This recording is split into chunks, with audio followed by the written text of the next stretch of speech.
Hi, everyone. I'm Renzo Adler, and today I'm talking with a good friend of mine, writer, director, producer, partner in crime, and pizza enthusiast, Rishi Gandhi, all the way in sunny California. Hey everybody. Uh yeah, I mean we've done how much stuff together at this point? Like almost Beyond the Long Box, Mater Mortis. yeah, Arcade Oratory. I mean almost like 15 years worth of work together at this point. I wasn't involved in Muay Thai Nation, but I listened to you commiserate, at the diner between shoots. Yeah, yeah. Yeah, we definitely have done a lot of work together. But I guess today you're here to talk to me a bit about the new short, The Beast We Carry. So, yeah, we want to hear about the beast we carry. Everyone, inquiring minds want to know, what is the beast we carry? Yeah, so The Beast We Carry is is my new horror short, and it follows a young South Asian boy in a pre 9/11 New York who has the supernatural ability to see people's kind of like truest selves, like manifested as creatures that only he can see and interact with. And it kind of makes him like a bit of a human lie detector in that he can tell how people really feel when he interacts with them. And, after 9/11 happens, he finds the way everyone is treating him is very, very different because, the paranoia and fear of post 9/11 New York changes everyone's attitudes around him. They stop just treating him like just another kid, basically.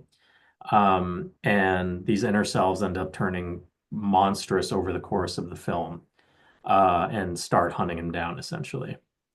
So Uh, these entities or creatures or whatever you want to call it, they're benign or otherwise don't really interact with him before, but then something, changes in them, the sort of attitudes and hatred that sort of wells up makes them more hostile, more violent.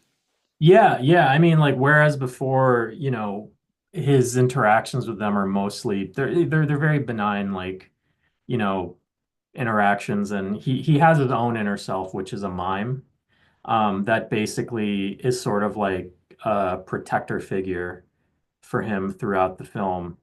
And it basically becomes him and the mime fighting to survive inside of his school when he finds himself being chased by these inner selves. And no one else can see these things or interact with them, just him. People can't even see their own inner selves, No. but he can see other people's and his own. Yeah, exactly, exactly. So, it's essentially society's own fears turning against one of its own, right? Um, is kind of the whole context of the film. Now I remember when you and I started out, we started doing mostly I guess you could call documentarian sort of projects, documentarian with some kind of weird bent to it, like arcade oratory, and then more straight up interview stuff like um, Beyond the Beyond Long the Box. Long Box. Yeah, My brain is falling apart. yeah. Um, and And we also did Project Retail, which we still technically have not finished, we but got a few little bits from that. yeah, we could always edit something out of that. That's our magnificent Ambersons. Yeah, it's never going to come out. Um, and yeah, I mean, we've I mean, arcade, and the interesting thing about Arcade Oratory is that like you are playing kind of the role of this person who who's like exploring this arcade that they grew up in. And actually that was your own arcade, right? And It was my own arcade. When we were doing that, we were thinking like, am I talking as me and my own experience? And I came up with this idea of coming up with this character who could represent other people's experiences in the arcade, not just, my own. And so it covers sort of a wider net that way.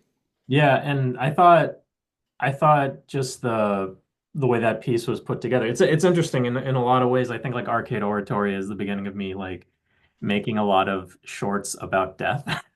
Because, we are talking about sort of like a decline of the American arcade within arcade oratory, even though like it's continued to survive in some form or another, but the version of the arcade as we knew it from as kids is like basically gone. It's us running around in this hollowed out corpse of a building. Yeah, basically. And then, after that was Mr. Muay Thai Nation, where it is about death in the sense of like the subject I'm following around is inspired to become a great Muay Thai fighter in part because of, a family illness and death, right? And that's his prime motivator. And then, of course, Mater Mortis, it's about his zombified mom and kind of like how that family illness kind of changes everything. I don't know that the Beast We Carry is necessarily directly about death quite in the same way, except maybe maybe you could argue it's about a death of innocence because Yeah, it's just a loss of sorts. yeah, because it's this kid who stops being treated as like any other kid because of an event completely out of his control, right? Um, and how society essentially begins to uh, coalesce against him. So we had done a handful of narrative shorts together. I think our first project sorta together in college was making a short zombie film to precede a meeting of our anime club, Yeah. and from there we did mostly documentarian sort of stuff, and then you did Mater Mortis, and so this is your next sort of attempt at horror or a horror short. But your first one, where there's sort of a largely supernatural sort of element, like a zombie is a thing that bangs down a door, and this is something that's a little more of an abstract sort of concept. It's something that's visible to some but invisible to others. You mean you mean for Mater Mortis specifically?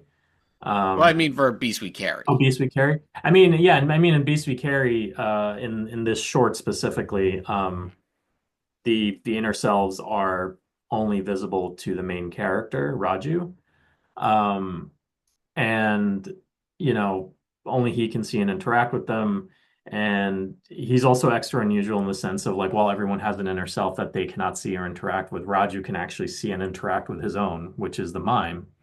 And in the space of the short, there's only the point, the idea is to like basically show this concept and kind of play with this kind of like dichotomy between like how people present themselves versus how they're actually kind of feeling on the inside, right? Um, and while I've been working on trying to get the short off the ground, I did write a feature length script where I get to do a lot of the same stuff, but just go dig much, much, much deeper um, into that sort of idea of like how you're presenting yourself versus how you're kind of feeling, sort of dimension. So, what other films were you thinking about when you were writing this, and when you were thinking of the visual language for the Beast We Carry? I actually have like some bits from a production Bible if you want to take a look. I can actually share it on screen right now. Um, so just to kind of show, um, as you can see here, uh, I'm taking a lot of inspiration from the Babadook. Like these are both stills from the Babadook. Um, and one of the things I loved about that film is that a lot of it, like not all of it, but like I feel a really big chunk of that film was done in camera. They did a lot with very basic like light and shadow and just using the environment they had, and they crafted what was for me a very scary and um psychologically driven horror film. And another film that kind of really I was inspired by was not only the original Nosferatu, but also the Werner Herzog Nosferatu the Vampire, which was his remake, I think, in the 70s. Like Uh, 79. like seven, yeah. And the reason why that one is a big inspiration for me is because again, it's a lot of it's done in camera, like the actual creature itself, like, Count Orlok is not like this big like VFX sort of thing. It's always kind of like embodied by the actor, by the person. And because these creatures are essentially, people magnified, I wanted them to be portrayed by actual actors.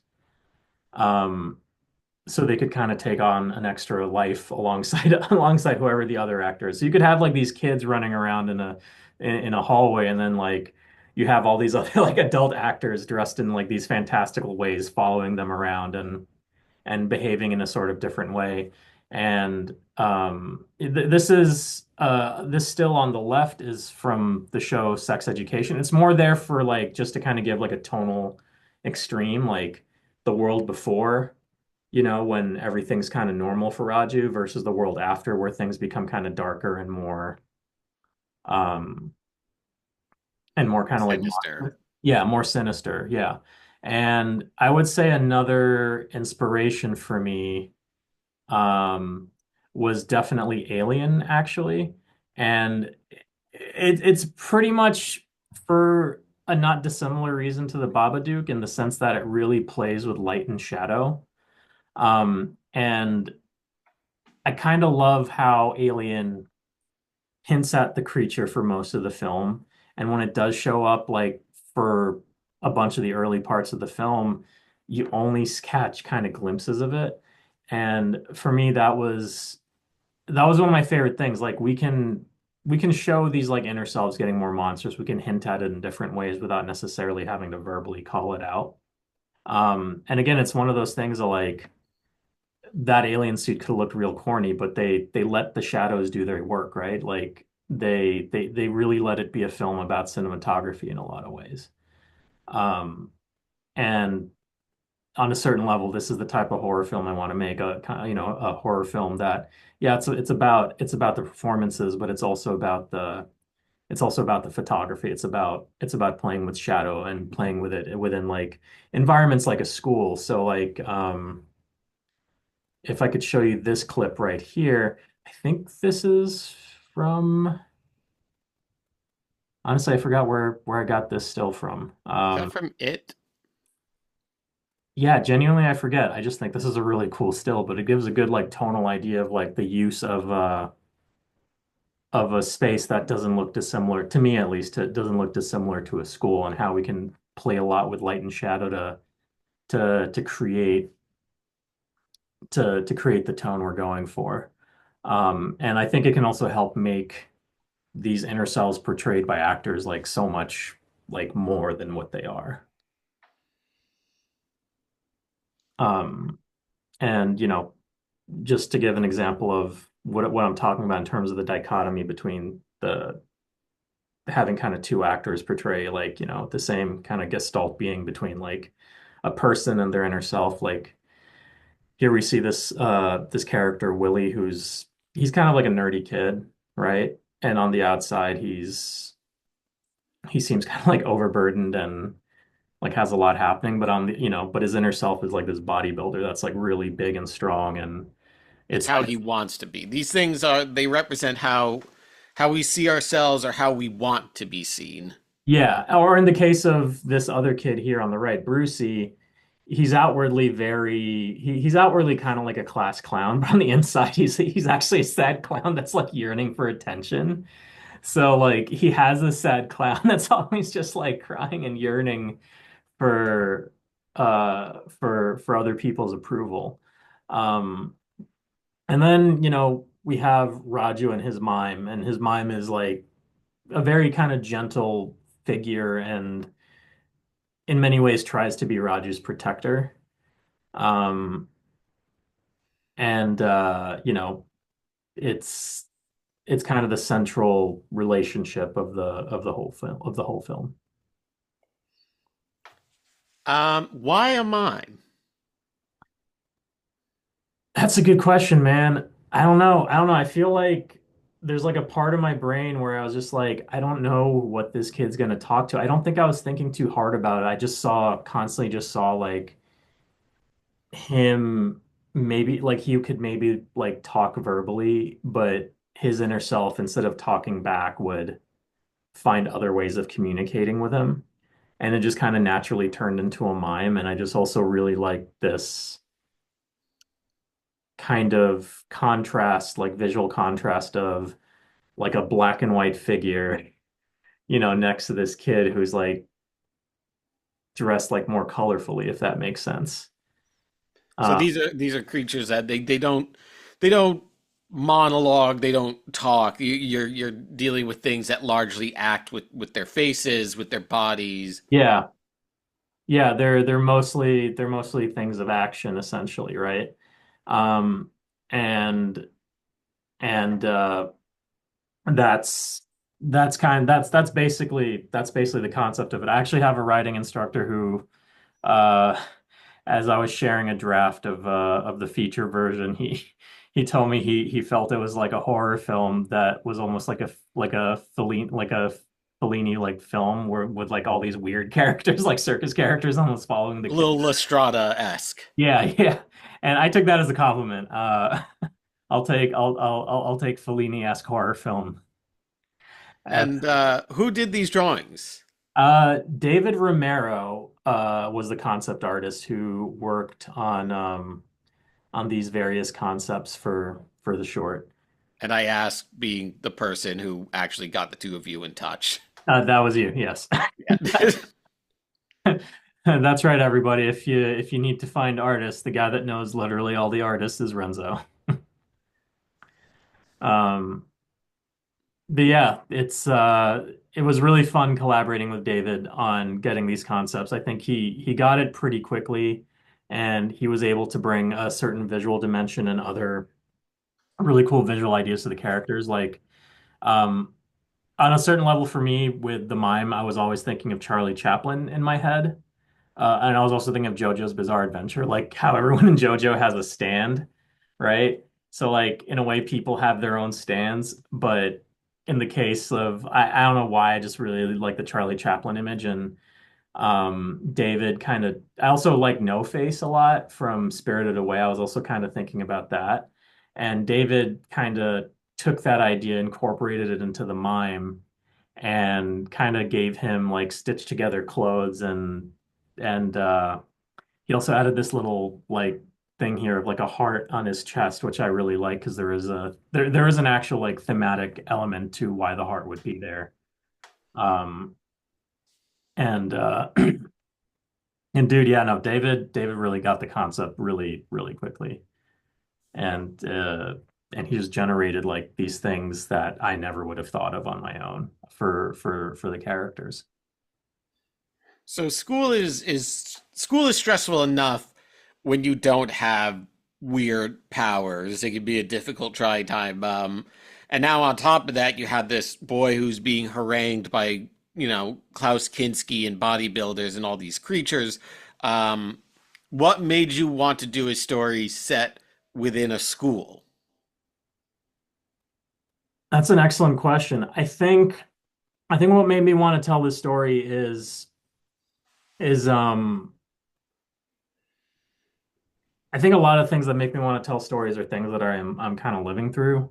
And at least in the United States right now, things are really absolutely crazy. And in a lot of ways, it reminds me of uh growing up in New York during the like, George W. Bush administration, where things became kind of very Islamophobic.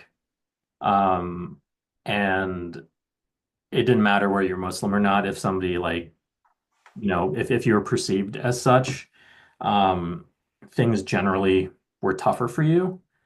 And it just reminded me a lot of my own experiences in high school. And while I generally had, I think, a really good high school experience, there's a lot of things I kind of lived through and just never really kind of put down on paper in some sort of way. So, in a way, processing what's happening now by processing what happened in the past was, it just made me think about school a lot. So, that's kind of what was the kind of like the germ of the beginning of the idea. Um, that led me to make this piece, basically.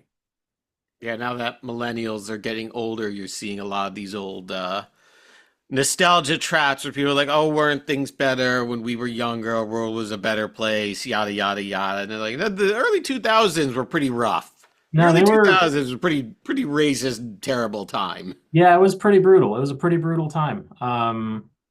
It I mean, like sure, there's a lot of music I enjoyed from that era. There's things I'm nostalgic for from that era, but the kind of like day-to-day experience of post 9/11 New York was not very fun for me. Um, like I even when I pitched the short, I said part of the one of the things that I experienced was two different New Yorks. Like, yeah, there was the pre and post 9/11 New York, but like there's the New York everybody was talking about in the news of everybody coming together and helping each other out. But the New York I saw a lot more often was the Islamophobic and racist one. So, like whether it was there being like a mosque opening near the World Trade Center site and people losing their minds over that. Like, and it's just, it's one of those things like, logically, like just because people are part of this religion doesn't automatically make them terrorists. It doesn't make them like these awful monsters that you're making them out to be. And it's and we have all these other like things in our society like an irresponsible media that spew a lot of hatred and like misinformation and they just don't care. Um, so I don't know, maybe in some small way, like, yeah, I'm making a horror film, but this is kind of my way of trying to push back a little bit on it. So you're dealing with this time, adolescence, school. It's sort of an impressionable time, so it's a little bit quasi autobiographical, very quasi autobiographical in the magic powers sense, but also sort of about that, the tribulations of growing up around, very very turbulent times. Yeah. Um, I would say I would say like if it was autobiographical, it's only in like a 10% out of 100 sense. Like, because obviously, you're right. The supernatural powers and all that is kind of elevating everything this kid is going through. Um, and but yeah, I mean, it really is about recontextualizing a lot about an era that I feel people tend not to talk about all that much. Like outside of watching um shows like Raimi or Mo that do delve and touch a little bit about that era. I don't think we often see something that's fully set within that era specifically, like start to finish. And I think I don't know, it was just kind of the piece that came together for me and felt the most felt kind of the most relevant that, to what we're kind of going through right now. Um, Yeah, horror can be used sort of, as a reflection of these various societal ills or what people are going through. If you look at something like George Romero's Dawn of the Dead, you see sort of this this consumerism of the 70s sort of boiling over and literally and figuratively consuming itself. Something like Straub's Ghost Story about how the idea of everyone in a small town having these secrets and things in the past that sort of well back up, and so you're using this this supernatural force, these abstract entities as sort of a reflection of of hatred or bigotry or changing attitudes of the time. yeah, no, I mean that's pretty accurate. I think, whether it's through like a Jordan Peele type horror film, which is very odd, which talks broadly about society, or something like Alien, which is I think about it's basically like an anti-corporate film that's also kind of like very pro working class, I feel. Um, I think one of the fun things for me about horror is that it's kind of like the most infinitely malleable of genres. It can kind of be anything. It doesn't really fit one mold. And in a lot of ways, this is a really weird concept for a short, but I hope, whether it's a short and once it becomes a feature, I hope that um the feeling I get from writing it and making it like I hope that people get some of that same feeling. I hope people leave the theater feeling something. Um, because it's really hard to make movies in general. But if I can leave people feeling something, I think I've done my job. Um, yeah, I mean, uh, I can't wait to actually be on set and shooting this thing and be in post and wrestling with the footage. So yeah, you kind of alternate. You've done largely documentary work, and now you're doing more sort of narrative features. Um, what are some of the hurdles that you're facing? I don't know if we can cover that in 6 minutes. But no, I think the biggest hurdle is definitely money. It's not easy making narrative. I feel with doc, I can kind of just get up, go, and do something. With narrative, the challenge is really having funding.